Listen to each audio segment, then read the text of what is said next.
السلام علیکم ناظرین، آپ دیکھ رہے ہیں ڈرامہ سیریل شدت۔ آنے والے ایپیسوڈ میں آپ دیکھیں گے کہ شادی کے بعد سلطانہ کا اصلی چہرہ اسرا کے سامنے آتا ہے۔ اسرا کہتی ہے کہ آخرکار معصوم سا دکھنے والا انسان کتنا بڑا دھوکے باز ہو سکتا ہے۔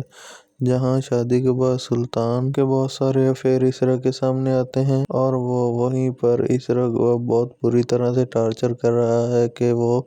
اپنی مرضی کے مطابق چلا رہا ہے۔ شادی پہ تمہاری طرف سے نہ اس لیے برداشت کرنا ہوگا، مجھے اسے ایکسپٹ کرنا ہوگا۔ آخری سلطان چاہتا ہے، وہ جانتا ہے کہ وہ بھی اس سے محبت کرتا ہے لیکن اظہار نہیں کرتا، ہمیشہ سے شو کرتا ہے کہ تم سے شادی کر کے میں نے تم پر احسان کیا ہے، احسان کے بدلے تم ساری زندگی مجھ سے دب کے رہو گے۔ لیکن اسرا جو بھی ہے کنفیوز ہے، آخرکار وہ کرے تو کیا کرے، اپنی محبت کے ہاتھوں مجبور ہے کیونکہ وہ سلطان سے بہت محبت کرتی ہے لیکن مجبور ہے کہ وہ اس طرح سے بھی نہیں رہ سکتی جس طرح سے سلطان اسے رکھنا چاہتا ہے۔ وہ چاہتا ہے کہ وہ جیسے کہے ویسے کرتی رہے تو تبھی وہ اس کے ساتھ خوش رہے گا، لیکن پھر بھی سلطان اسرا سے خوش نہیں رہتا۔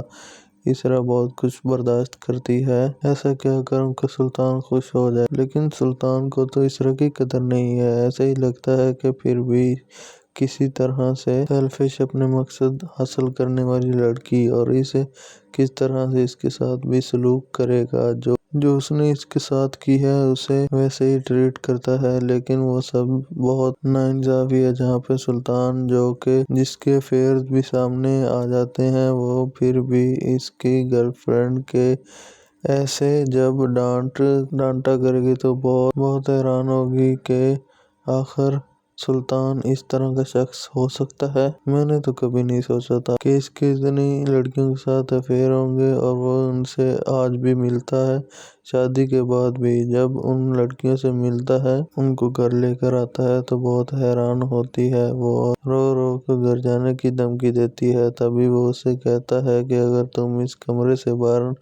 نکلی تو پھر اسے ڈراتا ہے اور کہتا ہے کہ خبردار کوئی بات اس کمرے سے باہر نہ نکلے، اور ہمارے لڑائی جھگڑے اگر تم کمرے سے باہر نکلتی ہو تو پھر واپس نہیں آؤ گی، اگر تم سارے جھگڑے گھر لے کر